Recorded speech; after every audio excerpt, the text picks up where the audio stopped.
guys, so welcome back to my channel. My name is PJ if you're new here. So in today's video, I want to show you guys how I do my middle part sew-in. This is my favorite look, mainly because it's super easy to do, it's simple, and once you get the hang of doing your own sew-ins, you won't stop. So when I'm doing my braid downs, I like to connect all my braids from the tips. So as you can see, after I braided down my first braid, I grabbed the end of that one and included it into my second braid, and I just repeat this method throughout my entire head. If you have short hair like mine, a lot of the times it's easier if you add hair just to extend the braids, but I honestly didn't feel like doing all of that. But I will say, if you decide to add hair, your braids will last longer, they'll be more secure. So for the two anchor braids around my leave out, I like to use those to start the beginning of my braids in the back, and this is just to make sure that all my braids are still connected.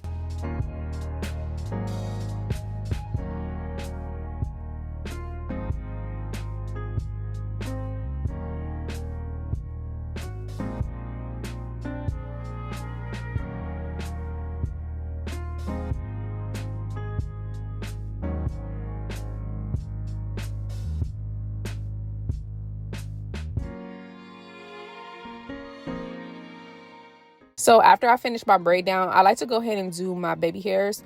One edge control that I've been using a lot lately is the Baskin Lather. That has incredible hold. Like, I don't even have to do my baby hairs for like at least 4 days. Okay, so now that my hair is braided down and I've already done my edges, now I just make sure that I put some hair oil or some hair grease in my hair before I sew the net on. Lately, I've really only been using this Do Grow hair grease. This is something I used to use in high school and it worked a long time ago for me, and I just decided to start using it again. I haven't heard of any new hair oils that I really want to try, so if you know any, just please list it down below, because I really want to try a new hair oil, especially when you're wearing this net, this sewing net, because of course hair grease can't get in between the parts. And I know people stray away from hair grease. I know it's not like a big thing nowadays, but I really like this one because it kind of like melts in your scalp like oil, so it doesn't feel heavy like regular hair grease. So that's why I like this one. So throughout the process of actually doing my sewing, I like to rotate 3 needles and thread them all. It just makes the process go so much more faster. If you don't have 3 needles, of course it's not a big deal. That's just something I like to do, and it helps me keep on task to prevent me from taking a lot of breaks. When you're sewing your net down, it's not necessary to make sure that all the threading is really close. I actually wouldn't do that because you're about to add so much more thread in your hair. And make sure not to pull your thread so tight around your net. That's not necessary either, and I only say that because I actually did that one time and my sewing felt so tight, like it was pulling on my edges.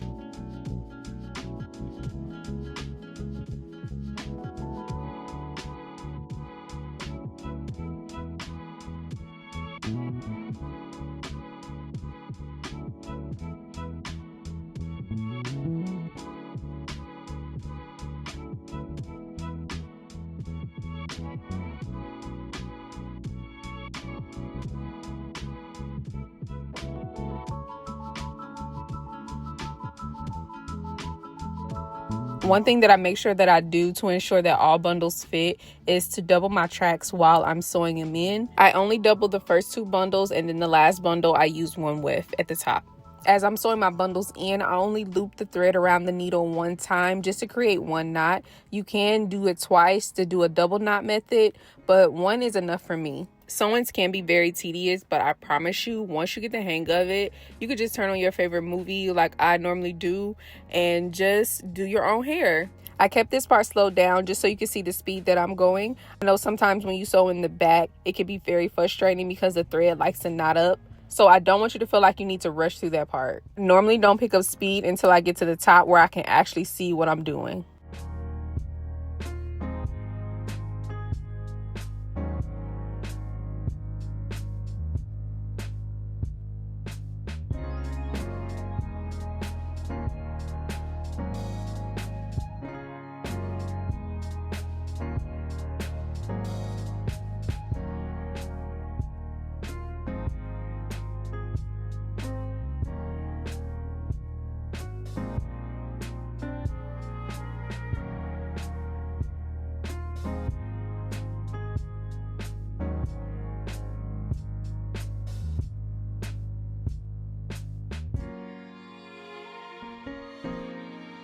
So on this part, I want to show you guys when I get to the edge and it's time to flip the tracks over to prevent from cutting them, what I normally do. So I like to stop right before the point where I get to the edge, and I separate both tracks, and then I just sew one track all the way to the edge. And then after I get to the corner, I like to flip it and then sew to secure that down. And this just prevents my sewing from looking bulky, and I don't have to cut my tracks. So this is the method that I only use for the back and the track that's closest to my ear. This is also around the time that I'm completely done with both of my 2 bundles, and I just start utilizing that last bundle and cutting the tracks in.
So after I finish sewing in that track closest to my ear, the next track that I sew in, I actually start to curve it all the way up into my anchor braid. This is the perfect method to do if you're not leaving any hair out around your hairline.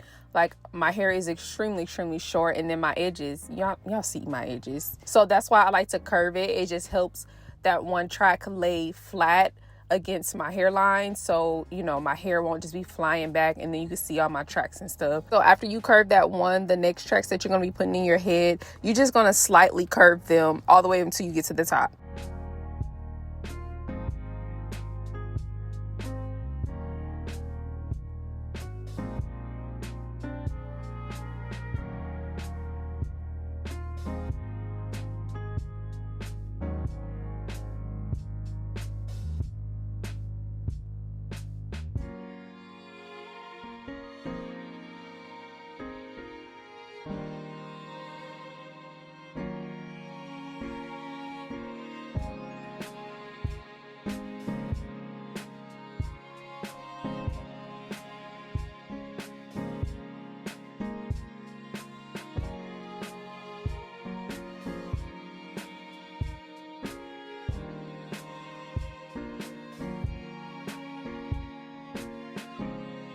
Okay, you guys, so now I'm finished sewing in all my bundles. So this method that I'm about to show you is for people with fine or thin hair like mine.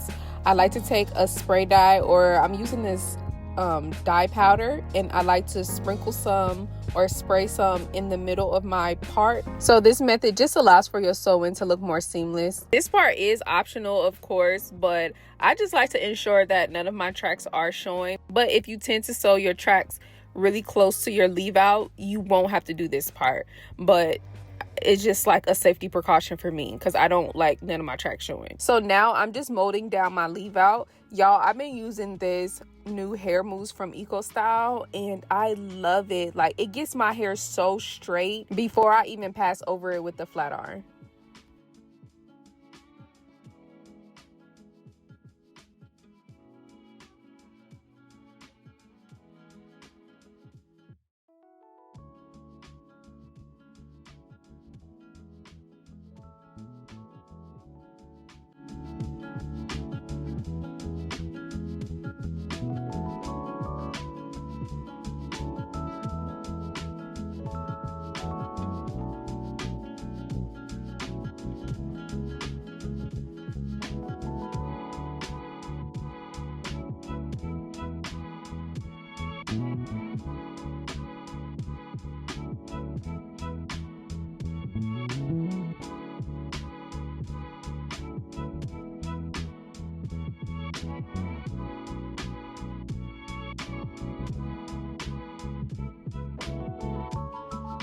So we are finished, you guys. I hope this was easy to follow along to, and I hope you gain a few more tips when it's time to do your own sew-in. Let me know if you have any questions down below. But I promise you, if you do your sew-in this way, it will lay flat. It's not too much versatility, but that's the point of a middle part because you're just pretty much wearing it in the same style. But it will look good. This sew-in is so long. Like, I feel like I haven't did a sew-in this long in a while, for real. Not that I can remember anyways. Ended up having to cut it because I just didn't like how the ends look. I like for my hair to look even straight across. I don't know, I just feel like it looks more cleaner. And I like how flat I did this because I love to pull my hair back behind my ear. And it just looks so good. I did so good. I'm so mad that I have to take this out this week. So mad because I have to do like one more sew-in. Yeah, I have to do one more sew-in this weekend. Every time I do a really good job on my hair, I always have to take it down and start working on the next video. So unfortunate. But yeah, middle parts are normally like my favorite hairstyles to do. It's really simple, mainly because it's simple and I know it's automatically gonna look good. So right now, I'm about to go downstairs and organize my makeup and hair desk. I ended up buying some clear containers just to see if that'll make the situation look a little bit better because the more makeup I get, I kind of just be tossing it all in there. And I also need to wash my makeup brushes and all my powder puffs. Yeah, and that's pretty much it. I really don't have much to do today besides that, and that should like take up a lot of my time.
paper.